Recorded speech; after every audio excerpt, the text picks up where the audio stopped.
All right, great. Well, let me just say that it is my real pleasure to introduce Jim Wescoat to you all. He is somebody who I think of as both just a huge, big interdisciplinary thinker on water and landscape architecture. If you look at the breadth of his research and writing, it is vast and covers a variety of fields. And at its core, there's always a connection to water, but it's spanning from South Asia, the Middle East, to the western part of the United States.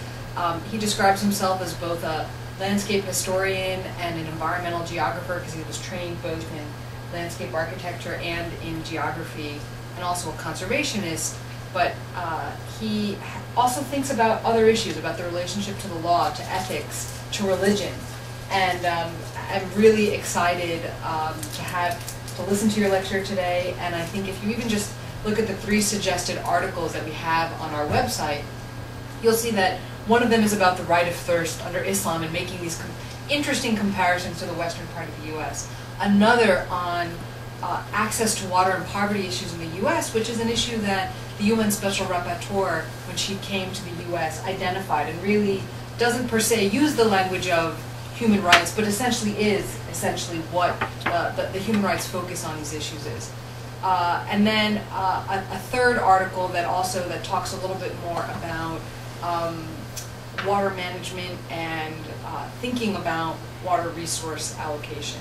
And so with that, I'm really excited to hear your lecture, and thanks very much for being here. Great, thanks very much, Charlotte, and everyone, because it's been a terrific opportunity to think about some ideas that I've wanted to develop for some time, and now I've got a group to try it out with. And given our seminar format, it won't be so much as a lecture as a conversation. Feel free to break in or ask for a challenge, a point, or ask for clarification as you like. In working on the lecture, I decided to broaden the title a bit from the Ethics of Evapotranspiration, which we will talk about, to an expanded title on what I call the duty of water reconsidered. And we'll talk about that historic phrase as well. And I thought, oh, this will be enjoyable to start with a case from the Colorado Supreme Court in 1974, which included a memorable phrase that ran like this: that thirsty men cannot step into the shoes of a water thief. Now, in this dispute, the thirsty men were the irrigators of the Arkansas River Valley in southeast Colorado, and the water thief was riparian vegetation, primarily phreatophytes, tamarisk species, which is see here. I think we'd be better with the lights off, because the imagery is the best part.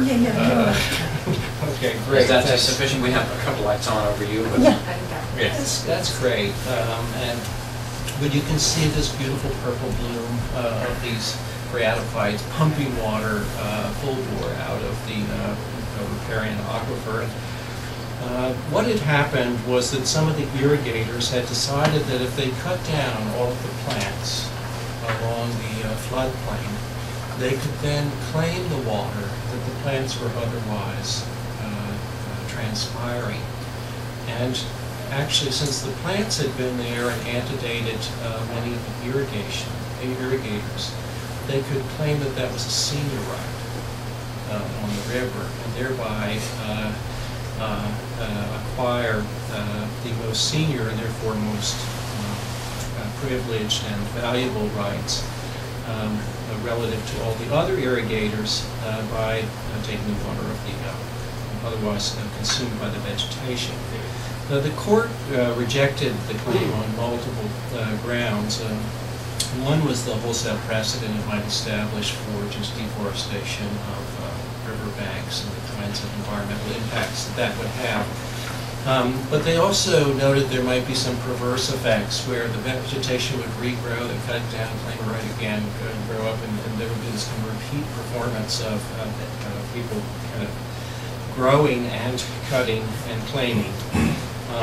And then, in addition, there's this kind of quasi, I think, broad comment about the plants as water thieves, because they really had no rights to consume the water in the first place. And so that's kind of going to be I'm sorry, the plants had no right, or that's the correct. okay. The plants had no right. They are the water thieves. So that you can't step into the shoes of these water thieves. And I think the court issued this, they made this statement in a bit of humor, and that it was really in the context where there are all kinds of human water thieves that are not humorous at all in their domain, but then to be able to say this about vegetation was something of a phrase that stuck. And in the shepherdizing of this case, we don't see any development of plants as water thieves thematically, but for my purposes, it's kind of got an interesting significance. And I think, well, if we took that for statement completely out of the context of the Colorado case, we might ask, why can't thirsty people take the water that they need? And especially, why not from thieves? We see all kinds of cases, and this is on a project that we were working on opposite the Taj Mahal. There was an excavation of a historic garden that formerly was a riverbank terrace, largely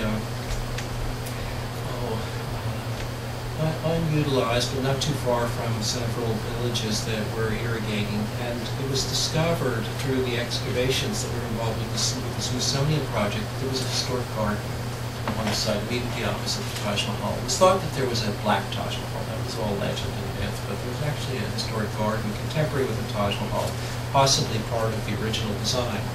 And so as the garden was discovered, it was thought that if it was conserved and restored, that would be a real amenity. And at this time it has been restored. But when it was restored, some of the irrigation that was undertaken to replant it was classical type of flood irrigation from a bore tube well without much measurement or special efforts at conservation. And this tube well is at some depth, not too far from the villages that are using shallower tube wells for irrigation. And ultimately, the kinds of water demand that we were looking at, in this case almost 80,000 cubic meters per year, maximum use is a lot of water. And so you could easily find a case where there would be groundwater depletion that would affect other needy and thirsty people.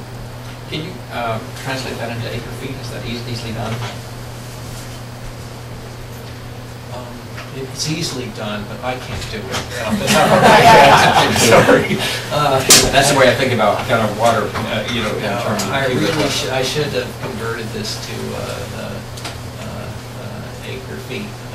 But if it's roughly a 26-acre plot and the evapotranspiration requirement, it's going to be minimum 2 to 3 feet. So let's say 100.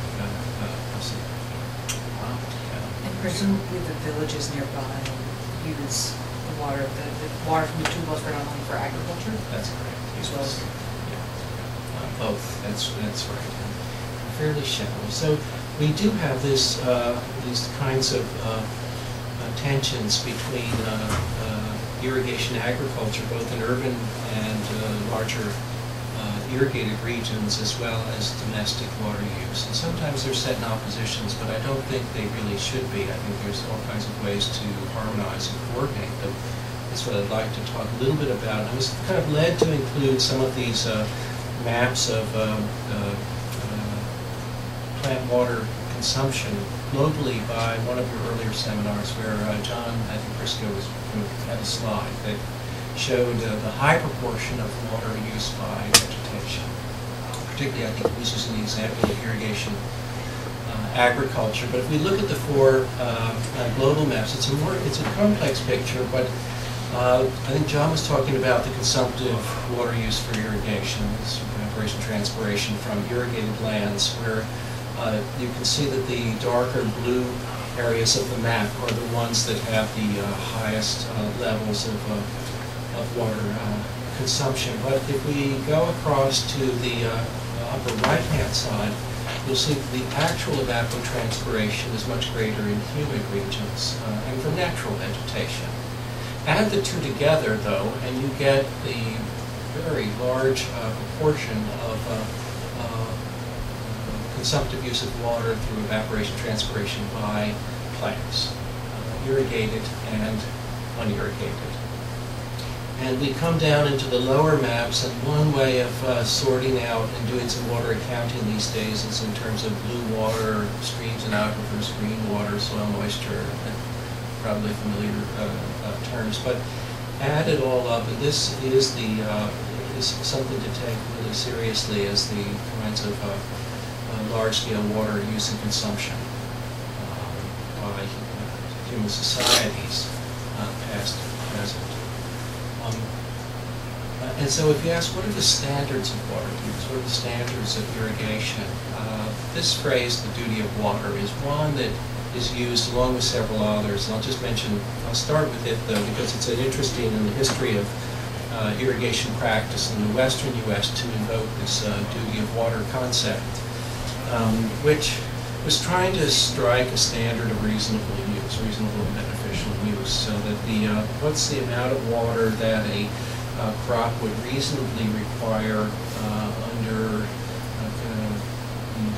standards of the current period and the soil and crop water requirements and conditions that would yield a good crop and with limited or no significant waste. So there's a kind of a principle that's based on what are the standards, and the standards are going to vary geographically and then over time with technology. And this is measured historically either in terms of depth in acre feet per acre, acres per acre feet per acre. So what's the depth of water applied to the land for a crop, or in terms of the flow rate for a certain number of acres. So in one state, like Wyoming, the duty of water was 1 cubic foot per second for 40 acres. And then in another state, higher water requirements would be 1 cubic foot per second for 70 acres. That's the range. And I assume that the key phrase up there is such crops as ordinarily grown thereon, which could mean that you can't bring in a alfalfa into northern New Mexico because that's not ordinarily grown there. Or is that? No, that actually, and this is really a great, this is where this standard has a lot of flexibility, and so that the introduction of new crops and new technologies was anticipated and accommodated.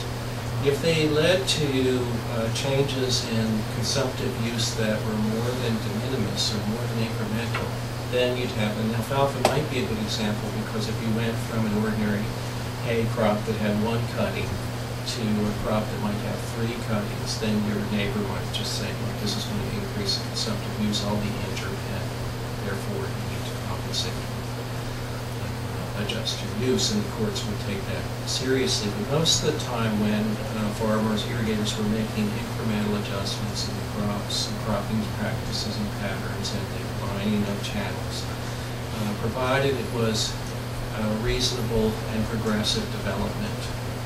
It was widely accepted. And one thing that also was a factor is almost for all of the rules against the injury of one water right by another, there's almost no case law that deals with issues of waste. Very few farmers will ever accuse a neighbor of waste, and partly, there's a logic to it. All the neighbor has to do is turn the spotlight around, and one's own practices then come under scrutiny, and it starts to be ratcheting up in ways that have everyone needing to have very high water use efficiency and bad relations. Jim, could you speak a little, maybe you're going to come to this in your talk, but this concept of waste is an interesting one, especially when you consider it from an environmental perspective, because I think when we think about human uses of water, we often think about water being wasted. But if you think about the environmental services, and if water that is not being gone through virtual water into a crop, but is actually perhaps running off and recharging an aquifer. It's still part of the system. So what is waste? It's a contested idea because by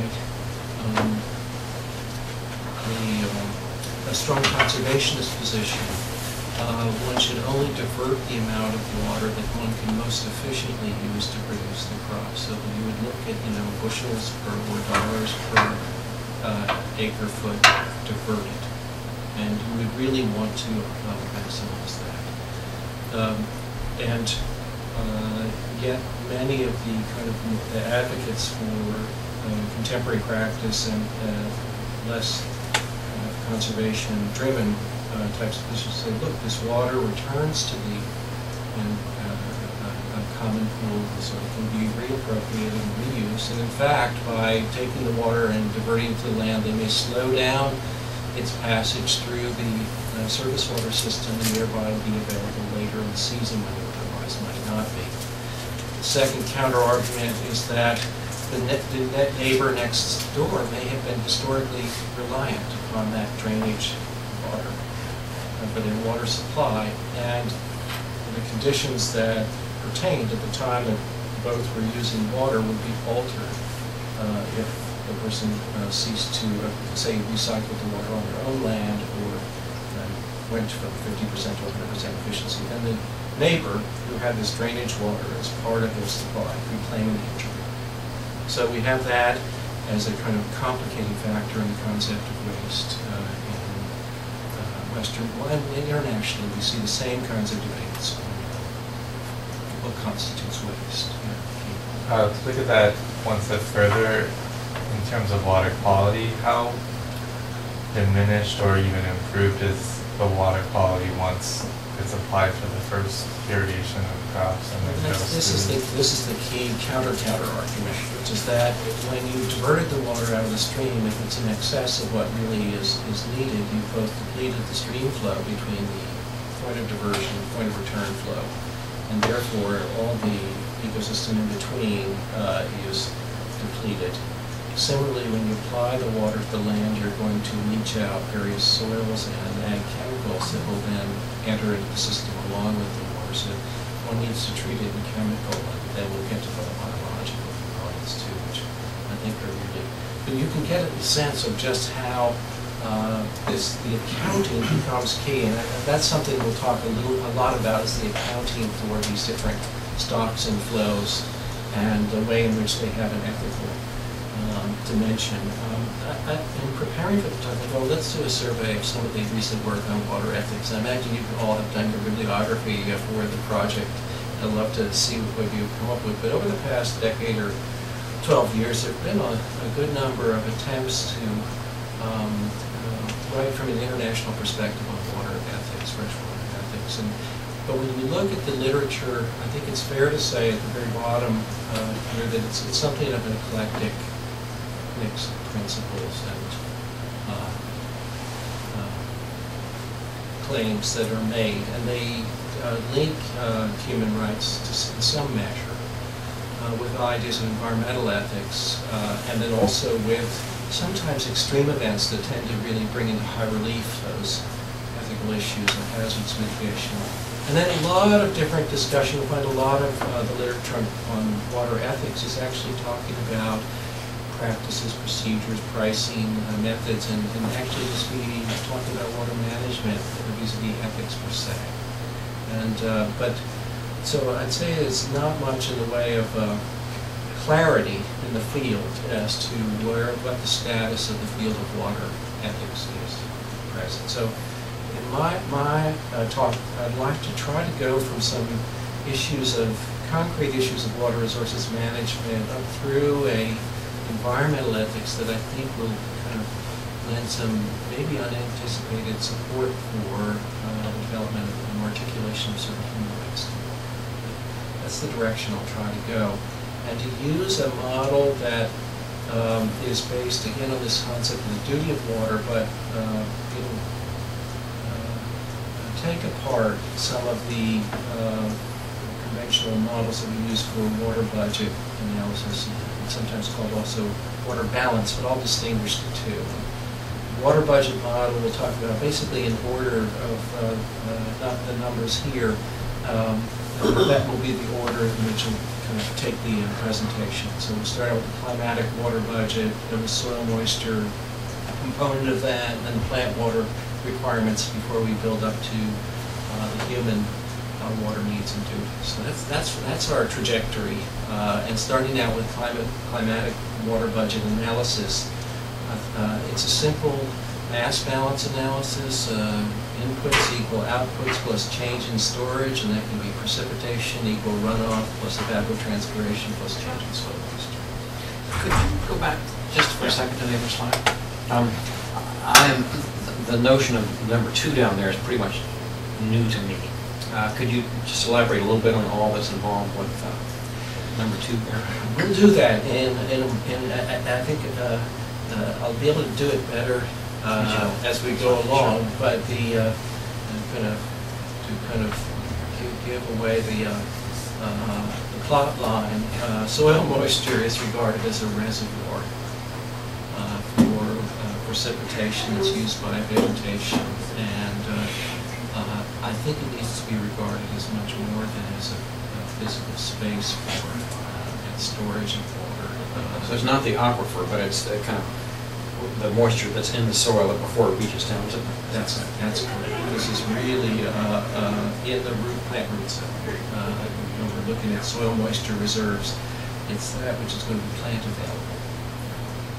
And deeper aquifers are a different story, and not really so much part of the presentation today. So I'm with the Texas courts, and the groundwater is so occult and mysterious as to defy management, at least for purposes of today's presentation. So here we go, the simple kind of tracking of the, and then here's our water budget analysis for Cambridge, Mass. So you can plug in any of our latitude and longitude and see what kind of a water budget we have. There are only 2 variables plotted in a water budget analysis. One is precipitation, which is this line here, and then evapotranspiration, which is running like this. And with those 2 variables, you can tell the story of water used anywhere in the world. You can just see the situation with respect to surplus and scarcity as well. So I should, before going, everyone familiar with water budget analyses?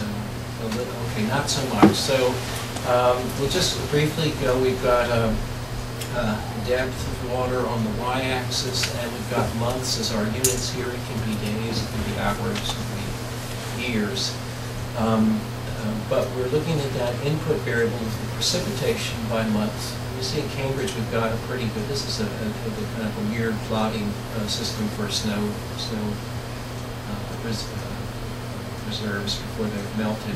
But basically, if we looked at Cambridge water precipitation, it's fairly even over the year. What's different is that when the insulation from solar radiation starts to increase in the spring and summer months, we have a greater climatic demand for water through evaporation and transpiration. The assumption in this line, this potential evapotranspiration line, is the potential evapotranspiration.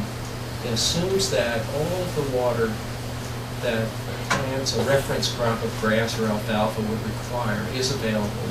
The soil is fully, got this full complement of water needed to produce this reference crop. So what happens is when the precipitation is in excess of the evapotranspiration is that you've got a surplus. And that surplus then goes into runoff. When those 2 lines cross, the plants and the solar radiation start to draw down the soil moisture storage through evaporation and transpiration in this light yellow area under the curve. Once they've exhausted that soil moisture reservoir, you enter into a period in which the plants are going to be under stress. No water is available in the soil moisture strata to be evaporated or transpired, and the plant is either going to adapt by various physiological means, or the human is going to provide some supplemental water equal to the area of the curve to get optimal production.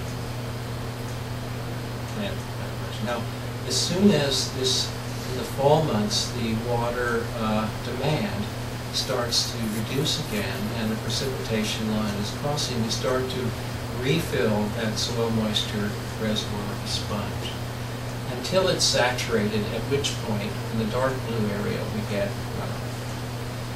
Now, everywhere in the world, you plot these two variables, you can just see we're in the southern hemisphere, we're in the subtropical environment, tropical, you can just read it.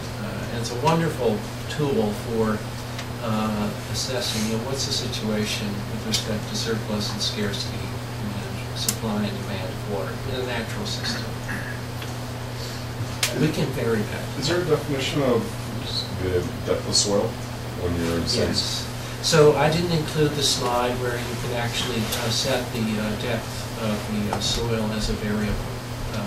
But depth of soil, and I dropped that one because I figured, we'll just run too low. But you can, depth of soil, you can actually add in and alter temperature patterns. So for climate change scenarios, you can run those as well. These are online tools. University of Delaware is the source for this particular plotting program, their climatology department. But here we've got some cities that where are in the news, or where we're working on projects in Delhi and in the arid zone of western India. And you can see to how just dramatically different. This is a classic Mediterranean climate, classic monsoon, and desert, hyper-arid desert. It just is wonderful to be able to see it so clearly. And then additionally, to be able to quantify, here's the magnitude of the deficit. So you know if you're an irrigator or a water planner, that's what you need to provide. Let's take a look at some of this Marwar region of Rajasthan, just to some of the actual landscapes that are existing in that hyper-arid region. And you see there's a heavy emphasis on more pastoral types of systems, but insofar as tube wells have been available, there's some irrigation with non-renewable groundwater supply increasingly in this area of Rajasthan. There are tourism resort developments with high rates of evaporation and transpiration from the irrigated exotic landscape. But if you look at this very small area relative to this very large area, actually quantitatively, the left side might actually have a much larger demand on water than these smaller sites. But that doesn't diminish the significance of the smaller sites for local areas. So the scale and scope geographically of the study needs to be, or the kind of area of concern needs to be specified, evaluate the situation. And when you have drought events, as Rajasthan did in the early 2000s, there are various kinds of drought relief programs that involve desilting of surface water tanks and employment of farmers and cultivators. In this case, you can see the gender composition is all women who are desilting this tank. If you look at local paintings of the same phenomenon, 400, 500 years old men desilting plants. So there's been a shift in the division of labor in this region. From the same town, I have paintings of only men 500 years ago, and now it's women doing the work. But where the variability is absolutely crucial to take into account. That's with the water budget diagram. The one thing that you fail to do is in having average figures, monthly figures, you're kind of giving a picture of the area that's only occasionally experienced, because the more common experience is one of enormous variability to which societies adapt.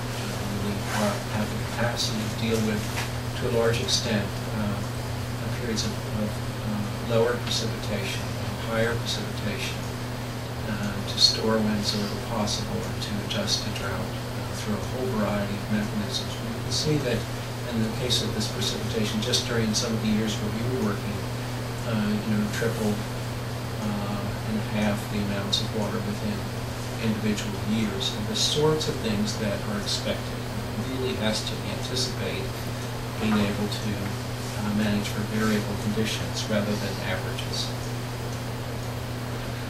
The actual estimation of these rates and measurement is amazingly challenging. It seemed like a simple matter to get a rainfall measurement, but in the desert especially, the rainfalls, the gauge is there, you get zero, and they're actually limited. But evapotranspiration, particularly challenging to measure, just included the physical formula for the most commonly used equation, the Penman-Monteith equation, and it's the the best rate of performance, but many of the data aren't available for actually using it, and so you have to develop proxies and more empirical means of estimating these evapotranspiration rates. But once you do, you're able to kind of get the picture of the situation. I just included this last kind of component of the water budget, which is the runoff, and this is comparing the average, just taking two representations of the data for discharge from the upper Indus Basin in Pakistan. And the average looks like this, but what people actually have to manage for is represented correct. So being able to kind of have one's mind's eye in this type of world is crucial to the field. And once we've got all of these different pieces of the water budget and point in space, with that runoff variable, we start to say, oh, we actually have to account for lateral inflows and discharges, and that everyone in the system, from the headwaters down to the mouth of drainage, is connected with one another. So those water budgets at point in space with the climatic system get linked with one another through most low hydrology. So that's, when we look at the climatic water budget, it looks something like that. If we shift now to the question of the soil moisture component and look at it in a bit more detail, the key variables, taking the same diagram, is that when these two lines cross, you're kind of moving from a condition of what's called field capacity, where your water's, soil moisture is saturated the soil, and you're starting to draw down that water reserve until you hit the wilting point, the point at which plants are going to start to actually respond with stress and possible mortality.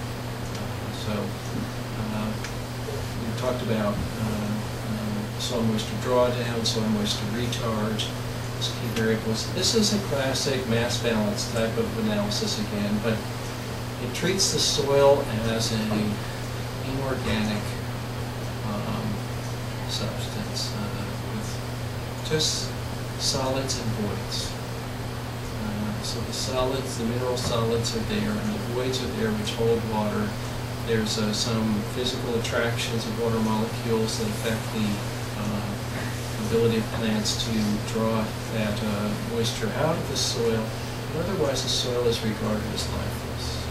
It's the first thing I'd like to challenge. It's regarded as kind of, again, this is a soil texture diagram of sand, clay, and silt. You look at different components, and they'll have different porosities and therefore different moisture building capacities. Classic kind of stuff, and this is the question that was raised about, talk about the depth of the soil moisture reserve. Here's where you set that out. And you can also have different types of drawdown rates and curves. So there's all kinds of variability, but it's the same kind of physical systems model, with no biology, no life in it yet. When you actually measure it, it's pretty cool. Measurement monitoring to see where is the water and how does it move through the soil, through soil physics. But it's also shaped very much by organic matter and soil ecology, the soil water. So here's the evidence for that.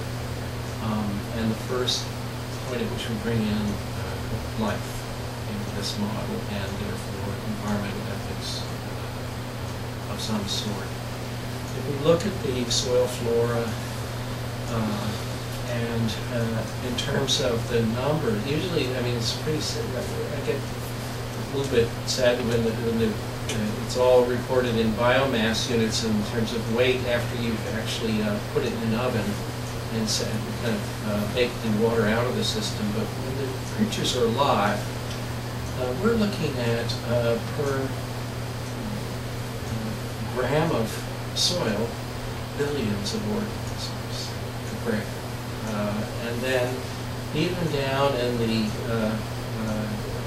we don't get any earthworms in a gram of soil, but go up to a square meter and we're talking about hundreds of thousands of creatures of a very macroscopic nature. And add all of them up and we've got, trillions of organisms in a square meter at a depth of 15 centimeters of soil.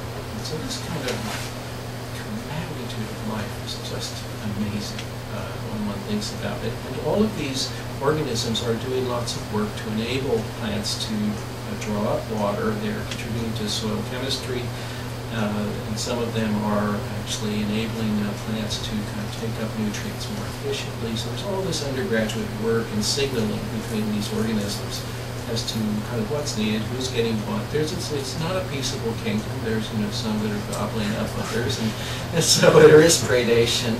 I don't want to paint it like it's a utopian environment, but I do want to kind of suggest that we really are, in a world of just staggering life. And I wish I had forgotten to bring my the image of all of the plants gathered around one drop of water on a leaf. All the ants, one drop on a leaf, and all 10 of them are all drinking out of this sort of uncommon supply. It looks like a drinking fountain with kind of a small community arranged around them in ways that resonate with the human empathy. So. Here's some creatures. Now, I thought, okay, since Sharmila mentioned the kind of deeper cultural roots of some of these aspects of, call it environmental ethics, and in this case, soil organisms. I take a case from a 10th century lawsuit. How many lawyers do we have? At least two. Okay, so the lawyers will appreciate this 10th century lawsuit. And it was brought by the animals against the humans in the Court of Change. So we discussed a little bit in the paper on the right of thirst for animals. And I brought the section that relates to the soil creatures, because I don't think their story was fully reported in the article. So basically, what happened? I mean, the animals were all being abused by the humans, and they were upset. This is part of a very large philosophical corpus on natural history by a group called the Philosopha, a Shia intellectual society of what's now southern Iraq, and extraordinary philosophical contributions from that time and society.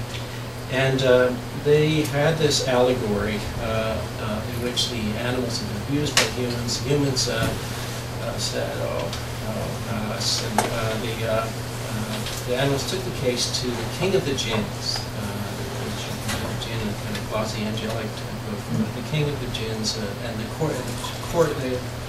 king sends out the message to all the creatures of different orders and all the humans. Send your representatives. We're going to have a hearing. And the first thing is the criers go out to bring everybody to the court. So here's what happens when the messenger reaches the king of the crawling animals. So informs him of the news. The dragon had his crier, the dragon's the king, and send out the summons, and all kinds of crawling creatures gathered around him. Snakes, vipers, scorpions, grubs, lizards, geckos, chameleons, salamanders, black beetles, cockroaches, spiders, mantises, grasshoppers, fleas, lice, all kinds of ants, ticks, crickets, every sort of worm that breeds in rotting matter, or crawls in the leaves of trees, or comes to be in kernels of grain, or in the heart of trees, or the bowels of larger animals. Termites, weevils, creatures that breed in manure or mud, vinegar, snow, or fruit, those that creep in caves and burrow in dark depths, all gathered before their king in numbers known only to God. Lawyers weren't included in the crawling. That's good.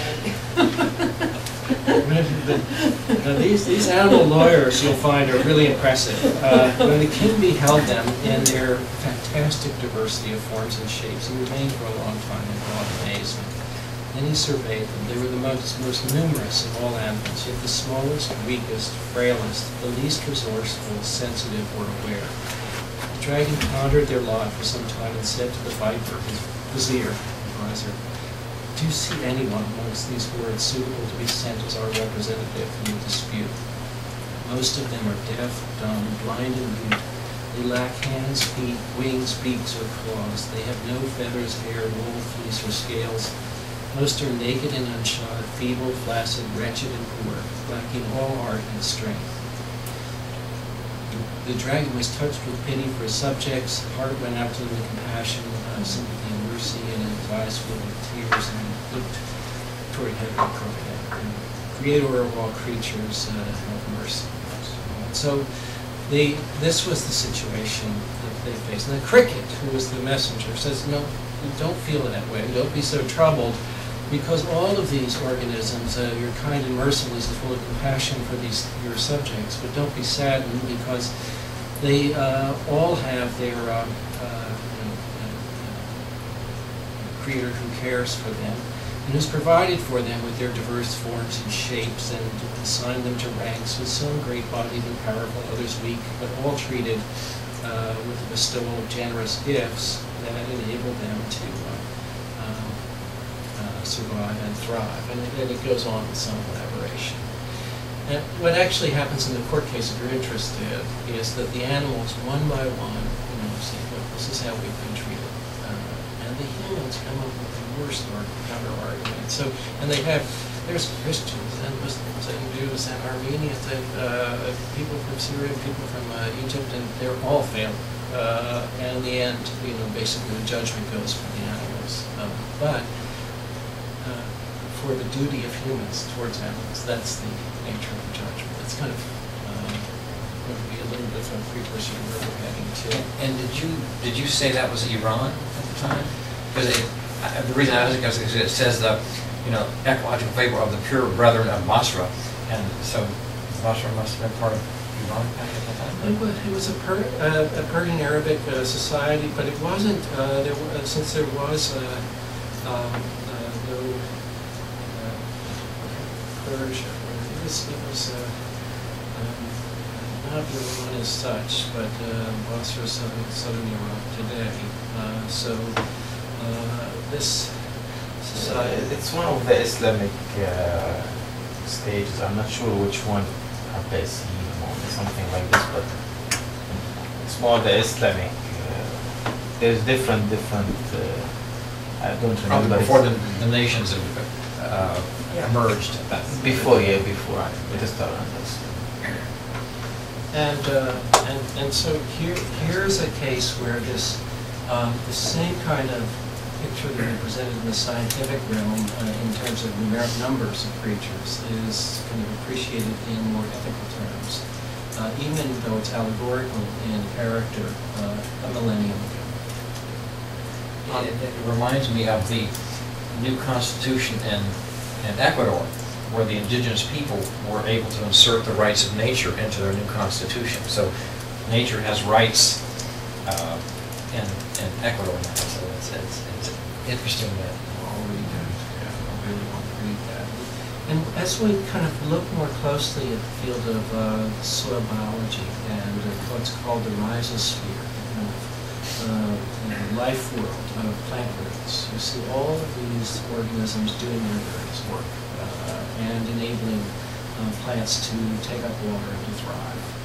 And so that's going to kind of take us from the soil domain into more the plant water needs, and kind of where we start to see the effect of these different physical conditions, again, in the water budget model, manifest themselves in terms of the life of plants. In the wilting point in the tomato plant, everyone's observed in summertime, almost on a daily basis, you see it, and you can, it tells you it needs water. So it's true of all plants, but in different ways. Now, if you ask how does the water budget modeler address plant water requirements, it actually still remains in this kind of physical systems mode, in which it's treated just as a coefficient of the evapotranspiration curve. So if you've got a curve for a reference crop like grass, then you say, well, how does a cherry tree compare with grass? Or how does a wheat crop compare with grass? And then you take that grass reference crop, the K is the crop coefficient to produce a healthy, looks like a corn crop in this case, but each crop has its own coefficients. And then you can vary that for different types of environmental stress, microclimate, soil conditions, densities of planting that might adversely affect yields and constitute a further adjustment of the evapotranspiration requirement. So it's still a kind of a purely physical, and then when you look at actually how that's done, it has to vary over the growing season of the crop from a very low baseline up to mid-season and some key crop phenology periods of fruiting and flowering and so on. And different crops will have different crop coefficients at mid-season, and here we see, sugarcane, enormous range, but also very high requirement relative to some of these vegetable crops. Other crops have fairly low coefficients compared with field crops that are very high, but these make a huge difference for the consumptive use of plants. And we see debates, but not a whole lot of policy movement on should we shift out of sugarcane or rice in an arid environment towards more drought-adapted and lower water requirement types of plantings.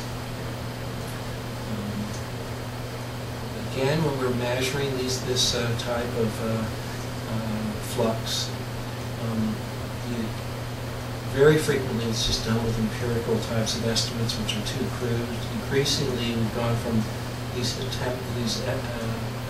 methods of actually weighing the amount of water in the soil column with the, you're able to actually either weigh or do that plants experience that will be partly water, partly heat and radiation related. They are challenges to scale from individual plant types of studies to larger vegetation plots and ecosystems. But when you are looking at how that system, and this is some of the places in which the key stresses are experienced, manifest themselves in the landscape, it's pretty profound. And we talked about Texas before we started, but these images are from Austin, Texas, and you actually can see that very large trees with a lot of drought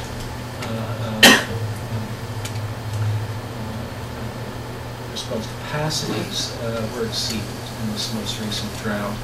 This is Austin, Texas, and it's not quite as evident just how much the tree loss there is here, but I've seen estimates for 500 million trees across the state of Texas. And the mechanisms of plant mortality are there are three main ones that happen. There's a hydraulic failure where the soil, the plant roots are trying to draw moisture, and they have unbelievable adaptations to kind of find water and sense water, but when that is exceeded, it's like when you're drawing, drinking a milkshake with a straw, and all of a sudden it's, you get air rather than a fluid. And the plant has that, it's referred to as hydraulic failure. If the plant is able to get some moisture through the roots, but it has kind of a shift from a fluid to a gas bubbles in its xylem, drawing water up. It's like an embolism.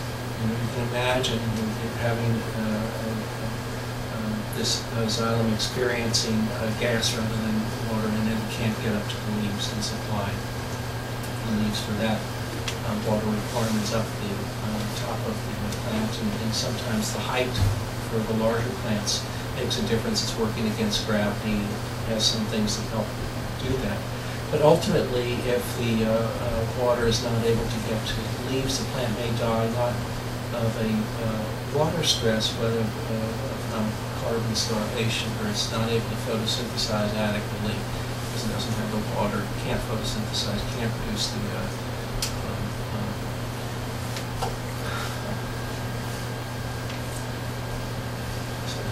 carbon that it needs for to sustain life within the plant. And so through any number of these mechanisms, you can have plant mortality occurring, and on very large scales.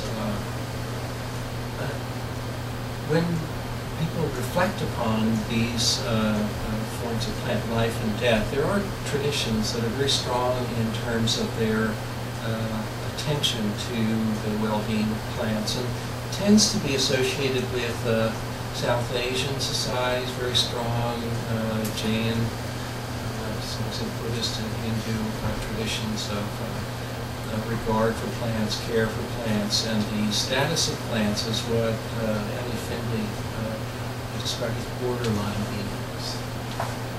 And from Aristotle onwards, there's been this debate as to whether plants have sentience or are sufficient, how are they in the hierarchy of the great chain of being. They're always low, but they have significant ethical status, even though relatively low. But now what we're starting to see is some interesting arguments when botanists in the West are saying, should plants be regarded as persons? Lawrence will know that should trees have standing piece from years ago. It was a very strong questioning of whether what kind of status, legal status, in that case trees should have. And those issues are being raised up again, and partly in theoretical ways, but the one country to kind of address this is in Switzerland, where there's actually, it comes out of the genetic modification debates and policy debates as to what kinds of issues of dignity and should be accorded to plants, as well as to animals, as well as to humans. And so we're starting to see a cascade of recognition for, call it regard for, if not rights, of plants in scientific research and in policy. And Switzerland's the first country to kind of adopt this in its scientific community. And a lot of other science groups are very upset or concerned about this as to how it might affect that research. And the decision tree that they've produced is not really is quite so clear here, but is saying if you think that plants have a certain ethical status, then there are several options that you have. If you don't, there's still reasons for which they should be receiving treatment of a certain sort. Well, we're coming down some of the home stretch here, because then if we come to human beings, and you look at the research on water needs and requirements of human beings, there are also water budget models. So input equals output plus change in storage, which is kind of an interesting, but with a lot more attention to the interaction between with regards to somatic, sensory, and social influences that lead to the thirst, the search for fluids, the consumption of water. Have you got to any of the seminar, have you all run into these issues of human physiology of water? Because it's pretty interesting how we're going in that direction. And if we look at that literature on the physiology of water consumption in humans, when I look at some of the literature on water as a human right, I tend to see a kind of a daily volume. And so it's 2 to 6 liters for ingestion, 20 for a minimum of hygiene, 50 to 100 is starting to accommodate a more systems type of view. But this doesn't strike me as that much more sophisticated in our water budget model for plants, soils, and climates. And if we start to look at the nature of thirst, physiologically, it's an unbelievably fascinating variable subject. Human beings are consuming, perspiring, and using water in a continuous fashion, but we only drink water kind of episodically. So low frequency of ingestion and use is something variable, kind of like precipitation and transpiration. I don't want to press this analogy too far, but there's food-related drinking. We know that when we eat things, we drink with it. But when are you satisfied or not? These are really fast. And then, we get into the same sorts of things in plants as intra and extracellular water regulation techniques, variability of metabolic rates, and role of insulation, and then all of a sudden we're going into aspects of behavior and culture as we move along. So we get to that, and there's again a very extensive literature related to drinking water as it relates to issues of perception, of experience, of what are called oral cues. Some of the evolutionary cues that human beings have for drinking are not related to thirst at all, but have other sources. Fascinating aspects of taste and odor related to even modern systems. All the Boston and Cambridge water groups will have, water engineers will have taste and odor testing because it really affects the perception. Learning is key. Behaviors that are thirst disorders that have to be addressed medically and psychologically sometimes. Lots of cultural variations, and then principles of normative change in water use that really kind of move into ethical realm. That's kind of take us into where, from this kind of emphasis on physiology, stress, and use, kind of go to the middle and say, what is it that might help to link these different domains of water use and experience? And this is where I'll come back to this idea of the duties of water and of a balance model compared to the budget model. And so the big kind of key points or types of duties. Let's start with the duty of water, which is what we've already talked a little bit about, the standards of use. We can say that there's a duty to actually increase, to actually provide water in excess of what one has in order to reclaim the land.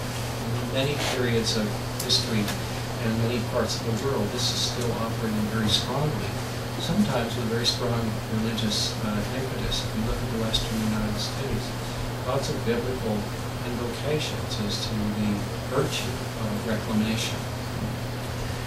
In other cases, there's a duty to stop watering, and we've seen that in drought-affected areas where you say, okay, now there's not enough water for society, so we stop irrigating. And that actually, even though it seems a policy, is actually can be taken as an ethical issue too.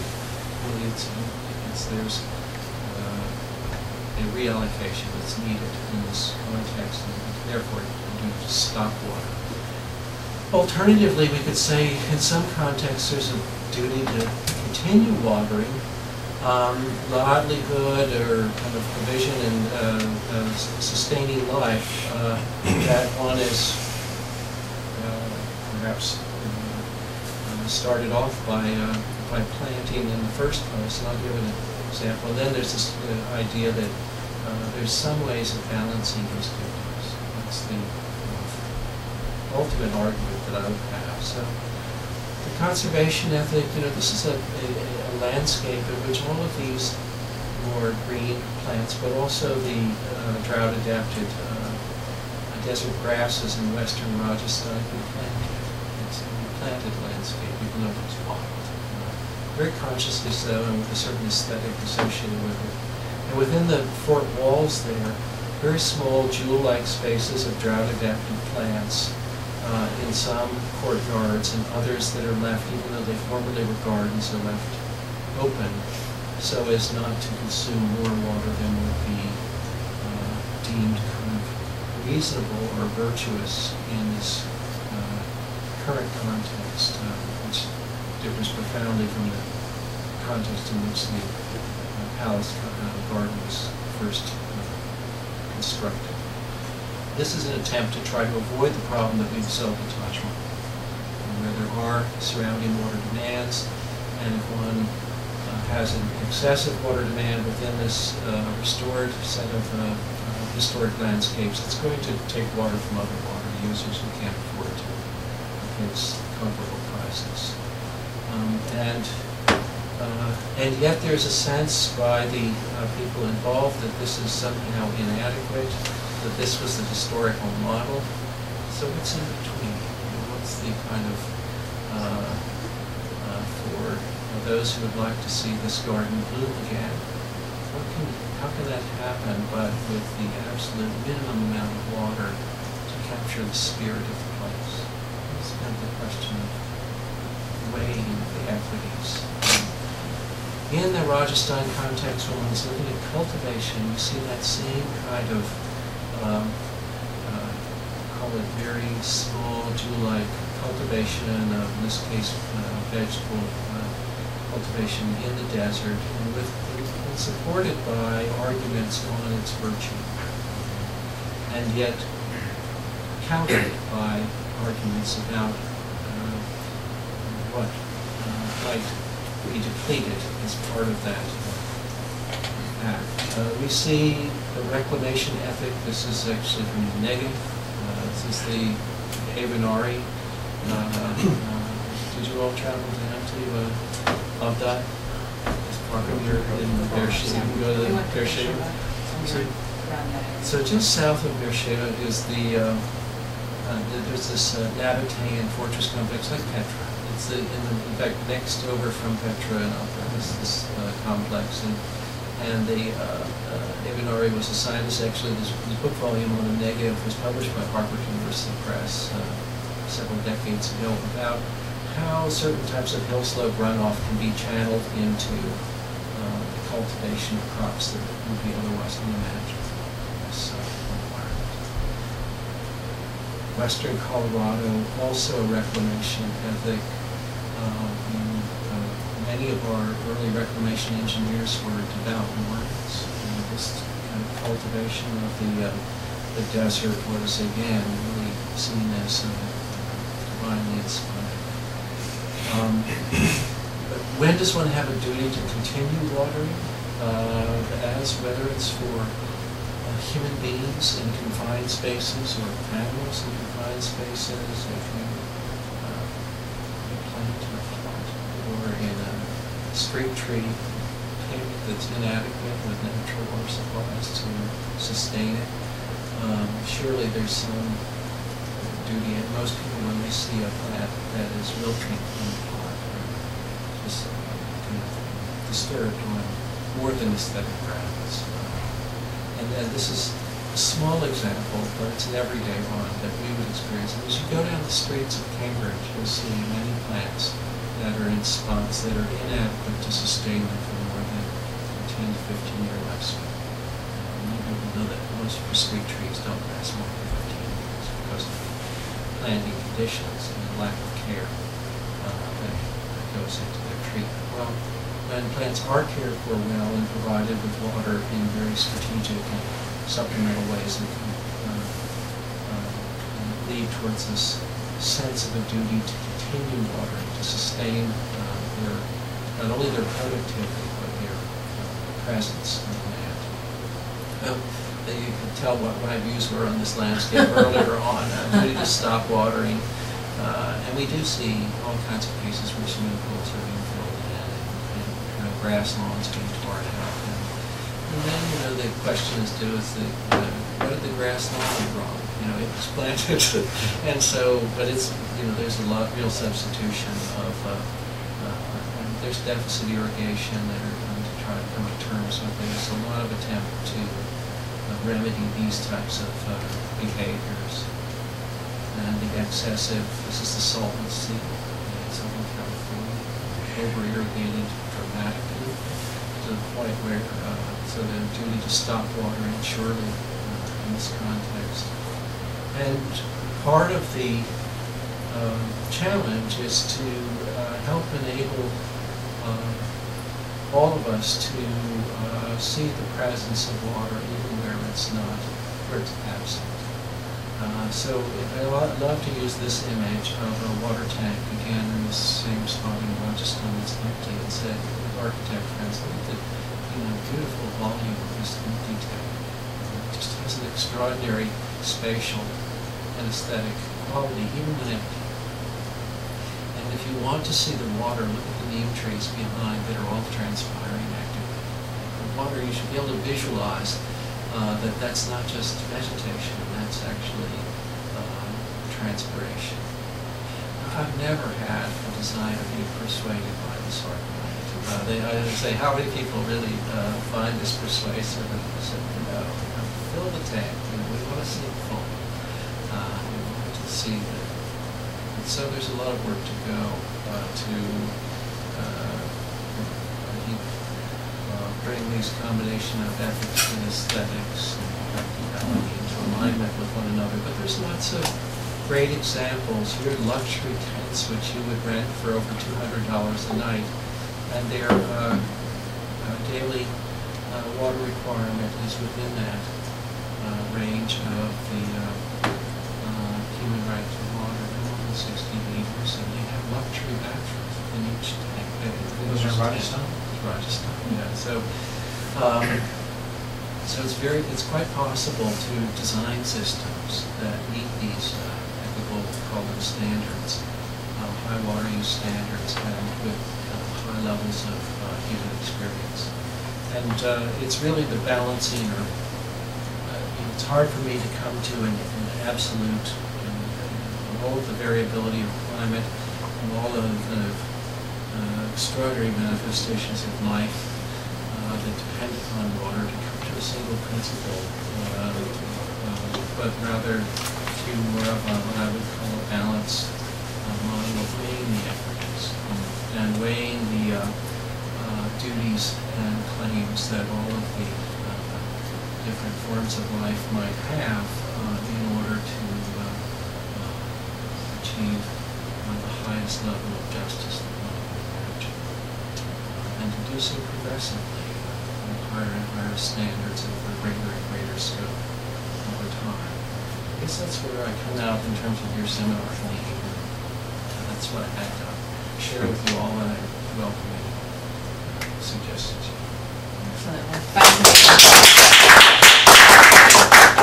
Maybe I have a couple of questions, and then we can also open it up to some questions. But two different thoughts come to mind. I think it's a really interesting thread that you drew throughout your talk. One question is, what about competing ethical obligations if you really think about these things across boundaries? And I'm thinking about the virtual water or the land water grab situations that you hear about, where countries that are arid and are using unsustainable amounts of water to grow, whether you look at Egypt or Saudi Arabia, they're growing lots of crops for national sovereignty reasons. It doesn't really contribute to their GDP, and so now there's sort of been a move to thinking about purchasing land in other parts of the world where you could say, yes, they have perhaps a better climate for growing crops. But in that situation, you could think about using the different duties that you outlined, where they come into conflict. Yeah, no, it's a really growing problem or set of issues. And I think that, if I follow the logic of this approach, we're already seeing the first steps of any measurement and increasing consciousness of these flows and uses. Without that, nothing. So that a lot of times with the virtual water, it's just out of consciousness that water was flowing in trade. And so Tony Allen and the whole group helped to bring that into consciousness so that you can actually track it and then see that, oh, there's really very worrisome forms of flows, and others that seem less benign that may be discovered. But progressively, one has this step by step, what are the measurements, what are the consequences, and what are the protections that can address issues of injury and injustice. And we saw this in the Texas-New Mexico case that we were talking about before we started, where El Paso was using water in an unconstrained way, exhausting its supply, goes to New Mexico and seeks to appropriate through hundreds of wells the groundwater that had not yet been developed there for transport. That seemed manifestly unfair to New Mexicans. What the Supreme Court said to block that would be to violate the Commerce Clause of the Constitution. Therefore, you get into this even within countries, let alone the more kind of politically charged issues that you mentioned, questions of trade and freedom of trade versus questions of injury and repairs. I think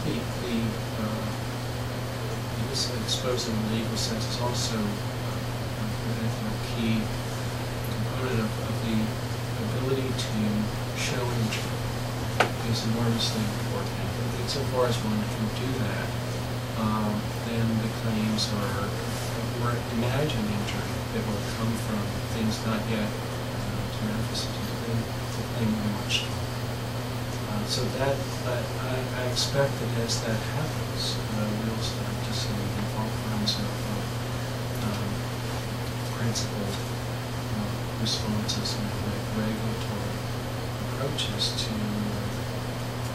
rebalancing inequities. But I fear that the process will go faster to keep up with circulation, capital, and trade in water that is faster than the input needed to document its effects. That's a thought. One thing that's really interesting is when they're competing injuries with, for example, China growing crops in Ethiopia. So taking the water from Ethiopia to grow food from China, China doesn't eat that food, they're injured, but if they take the water out of Ethiopia, the Ethiopians are injured. I guess one thought that's coming to my mind through this particular study that as you all that invited it that lead is that there are these physiological bases that help one distinguish between a use of water to sustain life as compared with to enrich life, or that can be deemed wasteful. And it kind of gets to another point that we've said, if we're able to make more progress on the definition of and the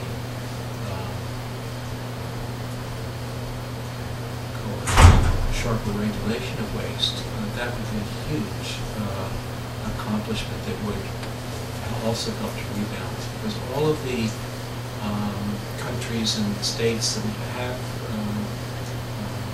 laws on the books to prescribe waste, it's absolutely first principle, but the specific mechanisms for showing waste and stopping it, that's where a lot of progress can be made. And we do see some cases where the state brings a regulatory approach to limiting waste, but we still don't quite see the societal mechanisms, at least in some context, for self-regulation. But that waste, as I think about it more, is that there's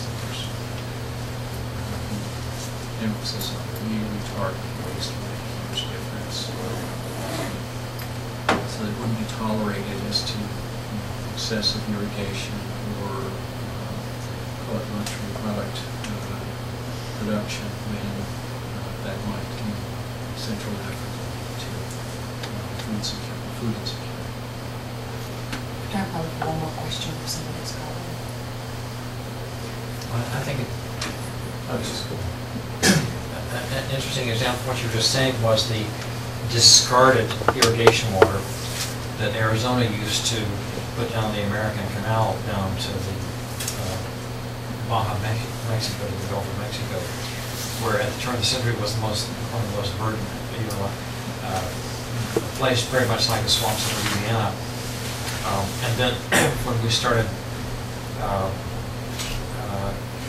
stopped discarding that water, I think there's satellite imagery over 10 years showing that the whole area just kind of disappeared, almost went extinct. And so that discarded water that was too dirty for anybody in the United States to use, full of pesticides and full of salt and other minerals, was very valuable to that portion of Mexico. Yeah, and there's the Colorado River Salinity Control Act is one of the interesting attempts to actually provide meet some international standard of water quality and salts in water that are delivered from the U.S. to Mexico, and that actually manifest themselves in projects all the way up into the upper basin headwaters of Colorado. So one of the few cases where you had one of these downstream international regulatory situations that could cascade upward through policy to do salinity control and protection. And I view that as an extraordinarily progressive environment when I've had some hearings where a California representative, it wasn't a representative, it was just a speaker with an outrageous statement saying, look, there's no, we want to deliver seawater. That was the mentality of some participants, but then to say, how can the whole basin contribute to an outcome that's reasonable at the border, and not have this Welton Mohawk drainage water which was going across and having adverse, basically worse than useless. Was key. But then there's one example, or I'll see another example of where kind of how does one be able to give up a established pattern of irrigation agriculture for cotton production and make the shift in order not only, it's not so much the seeds restoration, but the area of the lands and toxic sediments associated with more dust from linkage by themselves will be sufficient too. Where did you have a question? Well, not a question, just I like the way you conceptualize the water balance. I am water engineer, you know that, but we usually don't think in the way you could just like, okay, it's in and out, and basically soil moistures and all these things is change in the storage. Don't really consider it that much. Okay, evapotranspiration, and then you have 50 or whatever. And I was wondering who's interested in soil moisture ecology. Have you have a case really that there is anyone interested in keeping that, or preserving that? I don't know of too many of the Guano Sapa type of community, but when you look at the field of soil biology, it's just booming. And so insofar, again, I think insofar as we start to see the measured benefits of mycorrhiza for plant water uptake, and all of a sudden people say, oh, we have to really provide for this. And what I'm really excited about is that the water budget model is still kind of intact and still has a very important role to play, but it's going to be qualified by the biology and the ecologies of both plants and animals from the individual all the way up to the very large scale. So I'm really kind of excited about not kind of throwing out a model, but actually enriching it. Yeah.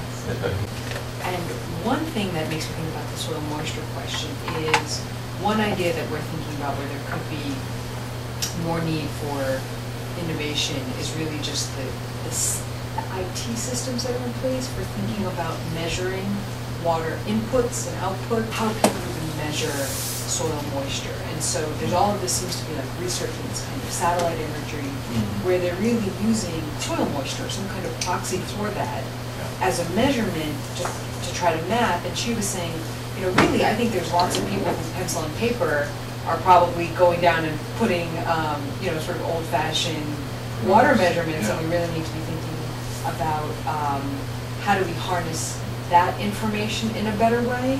And I was curious, since you sort of alluded to it in one of your slides, and it kind of goes to your question of who's interested in soil moisture, if you had any thoughts about that. We were talking about this in the seminar at the last, that really there's going to be such a revolution from these point measurement instrumental records to large-scale remote sensing data systems. And I guess what I've looked to is, on the one hand, there's the ways in which remote sensing data are used and present in decision support systems. And I look at the kinds of the state of the practice are in the spatial decision support systems for water management, because they've become very sophisticated in some contexts, and increasingly some of them are moving towards real time, but most of them are a little bit still historic data which one can run to. But so we see many of the states in the U.S. developing decision support systems for how reservoir operations should work, how large-scale irrigation systems can operate. And for some of these satellite remote sensing data is part of it, but analytically I'm not sure exactly how the data are processed. And so I'm sure we can find out. But it's going to be an explosion of computing capacity requirement to do it. We're seeing large systems in the state and government starting to adopt. Do you see a need for more of that type of remote sensing, or do you think that really it's more about a system for just current measurements that are taken? Well, unbelievable need. I mean, as you go up to the high altitude areas where snow melt, ice melt processes are happening, and field-based science is going to always be pretty limited. I mean, it's crucial because you have to have ground truthing of all these systems, but when you're able to look at your crop response and see different sub-areas, and it just, the instrumental record would be much more strategic and complementing what will be sensing aerial rather than point pattern. I mean, basically we're going from points to not only area but 3D types of imagery. So there's a huge need for it in some crucial systems like high altitude, but then also for large irrigation systems as well. The question that's on my mind though is like that wouldn't get to the types of systems that we're talking about where data would be most in need from the standpoint of poverty, where basically water is the functional equivalent of, maybe it's self-recording with all kinds of handheld cell phone and other things which kind of empower the more local and poorer and off the grid types of folks who are not going to be hooked up in satellite remote sensing that plasma systems. So that would be complementary. We see it in disaster response where a lot of the new technologies for disaster response and management coordination are increasingly sophisticated. They might be kind of adaptable. Yeah, there's a couple of new technologies, like in Liberia and someplace else, they've actually successfully been able to use this new system they're calling Flow to basically map both water points and infrastructure for in rural areas. But that's not going to address the issue. For example, we just read that in China, the #1 use of fuel is for water extraction from bore wells. And so as the aquifers being overtapped to such extreme levels. And people are going, and Grace in Texas, we were talking about before, California's in the same, read one thing that these severe shortages in California as early as 2015. The aquifer is just a disaster state. That's what everybody gets feeling. So It's really good in the context where we're looking at some interesting comparisons are the two Punjabs, Punjab, India, Punjab, Pakistan, because you've got different systems, different outcomes, different problems, and a lot of opportunities for exchange of information. So that in the case of the Punjab, India, their electricity is free. So everybody who can get any electricity is going to pump. In Pakistan, the electricity is not only not free for irrigators, it's unreliable. So they all are on diesel, which is better. And you get your diesel systems kind of cranking out. But they have a lower horsepower, more efficient than Pakistan, higher horsepower, but less.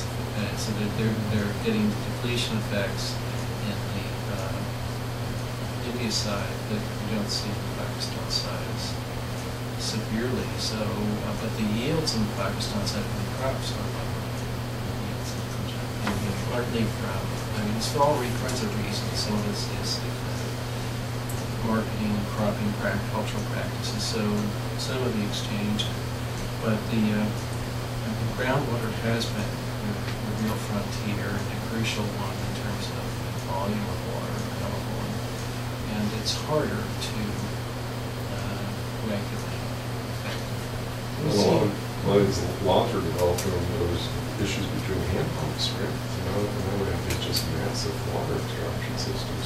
Yeah, but there's some interesting. But there's another case of remote sensing in Arizona. You want to instead of having to go up to that rancher's or the farmer's door and say, "Can I measure your well extraction?" and be told no. You just run a satellite over it and say, you've got a permit for 50 acres, you've got 100, you're fined $10,000. First, and this is in a surveillance, anti-surveillance political environment. That's the administration of the law in Arizona. So it shows that you can do some things. They're actually doing it? Yeah. Wow. Yeah. What kind of work is being done? When I was doing the work in New Mexico, Texas, there was the talk about, because of what was happening in El Paso Juarez, of trying to figure out what the carrying capacity of any particular geographic area was. Or is that language that's being used at all to understand kind of? In human or in human and crops? If you look at kind of Bill Clark's report, it's shifted to sustainability rather than carrying capacity, but it's a functional equivalent of that question. And basically, you've got your point, sustainability at a point, which is the water budget diagram, but then you put it in space and where you can actually tap upon other areas and or have various kinds of trade, and you've got a different system that you can construct that may be temporarily sustainable. But carrying capacity, I've seen less analysis explicitly of that sort recently, but the sustainability science is trying to kind of argue that there's something compromise in so much with respect to scarce mineral resources or linkage. I lived in Micronesia for a while, and the ancestors all moved into the trees on death. So it's a very easy argument to make that the trees have sayings. So you had to offer special prayers before you went on certain parts of the island, and rumors were aplenty of those who forgot to say the prayer and bad things happened. And so it's really part of their culture that the trees definitely were still not only had rights, but were their ancestors, and that's where they would end up being. And I'm sure there's many other cultures that do that too. And really, it's quite why Wives is they there? were married and then They came plant food, or no, they were the spirits were just in The spirits, Yeah. okay. much models. So when you think about, when you always think about when people show the allocation of water, because it was a very human-centric approach, right? You have the pie chart, and most 70 to 80% is going to ag, and then 15 is going to industry, and then there's the slice that's going to use. When you're thinking about this, how would you re-envision how we're thinking about even schematically showing water? I mean, would you have, for example, here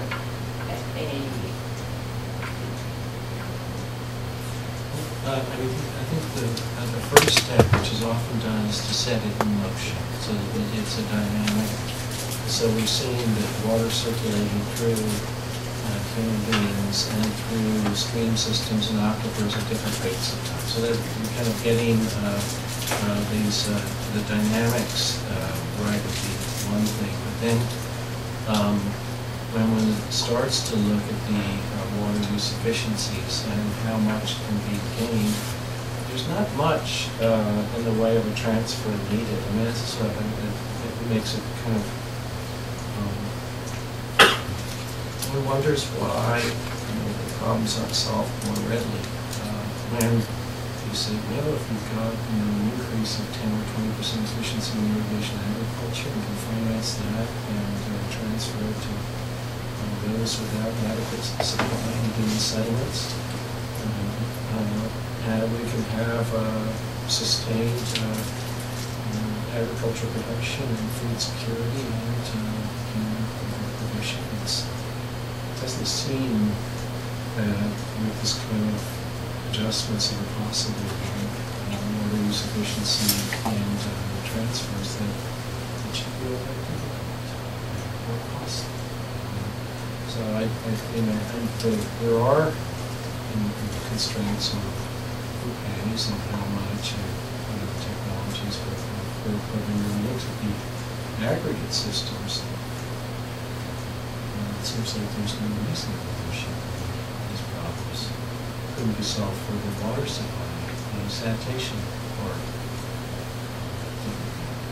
that's a different. For the water supply, I think that there's also these big. I think one of the things we'll have to look ahead to is the food security issue, because even though in the aggregate the production is high, its significance in terms of GDP is low, relatively low. But in the case of Pakistan, where I just saw the recent National Nutrition Survey that came out a month ago, 58% of the population is food insecure. And a decade ago, it was the same proportion. And so if you're asking, how do you ensure that those kinds of transfers get to the people who are really in need, and how does the food actually provide for a healthy society from a nutritional standpoint? I think I'd try to tackle them jointly before looking at the competition between sectors in kind of aggregate economic terms. It's one of the first steps towards, again, it's almost, I don't know how, it's maybe really flawed to kind of be reductionist as this physiological, what are the basis for thriving human beings, but nutritional scientists should be brought in along with the physiologists to say, this is all that you need. And the quantities are part of the picture, but the actual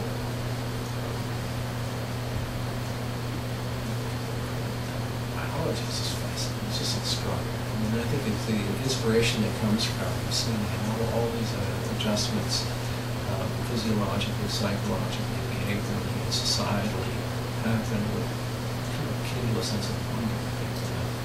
You can take a child that's undernourished or thirsty,